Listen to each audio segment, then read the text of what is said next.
रतन टाटा की सफलता की प्रेरणादायक कहानी। रतन टाटा एक ऐसा नाम है जो तुरंत सभी से ध्यान आकर्षित करता है। टाटा समूह ने न केवल एक सफल उद्योगपति के रूप में बल्कि एक महान इंसान और परोपकारी व्यक्ति के रूप में भी इज्जत कमाई है। भारत में सर्वश्रेष्ठ अध्यक्ष के रूप में पहचाने जाने वाले रतन टाटा ने हमेशा सामाजिक और कर्मचारी कल्याण को वाणिज्यिक लाभ से ऊपर रखा है। 73 वर्ष की उम्र में वह भारत के सबसे बड़े समूह में से एक के प्रमुख है, जिसमें लगभग 100 कंपनियां शामिल हैं, जिनका कुल राजस्व 67 अरब अमेरिकी डॉलर है।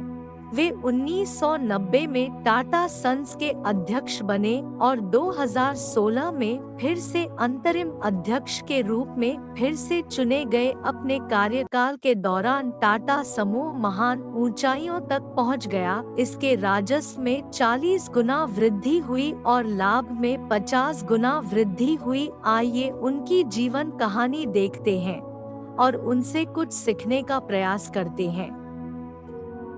रतन टाटा 1937 में मुंबई में भारत के सबसे समृद्ध उद्योगपति परिवारों में से एक में पैदा हुए था। उनके दादा जमशेदजी टाटा टाटा समूह के संस्थापक थे, जिन्होंने स्वतंत्रता के बाद भारत में औद्योगिकीकरण का नेतृत्व किया था। Tata architecture and structural engineering का अध्ययन करने के लिए अमेरिका के कॉर्नेल विश्वविद्यालय में गए और बाद में हार्वर्ड विश्वविद्यालय से उन्होंने एक मैनेजमेंट कोर्स में दाखिला लिया।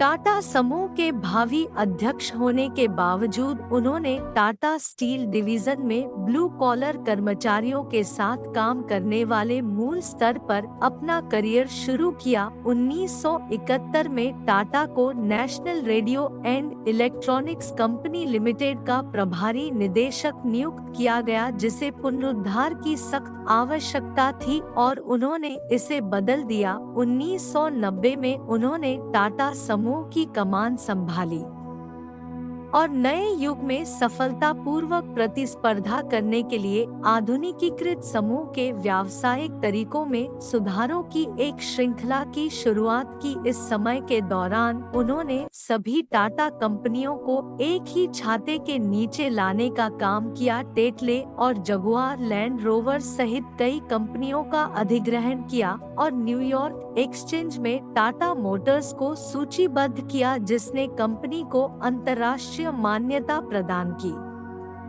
उनकी नेतृत्व में भारत को अपनी पहली स्वदेशी निर्मित कार इंडिका और पहली कॉम्पैक्ट कार नैनो प्राप्त हुई। नैनो दुनिया में सबसे अधिक आर्थिक रूप से उत्पादित कार है, जो टाटा के दिमाग की उपज है, जो 2 पहिया वाहनों में यात्रा करने वाले संयुक्त परिवारों की सुरक्षा के बारे में चिंतित था।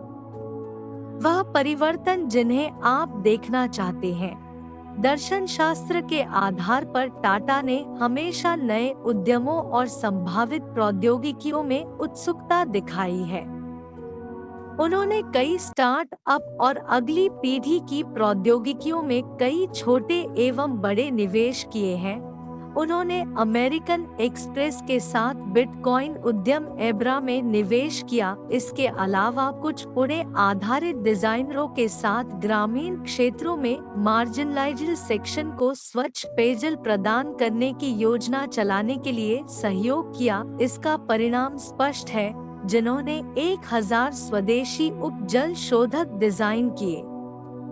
टाटा मोटर्स ने गुजरात के सानंद में अपने विनिर्माण संयंत्र से टिगोर इलेक्ट्रिक वाहन का पहला बैच भी शुरू किया है।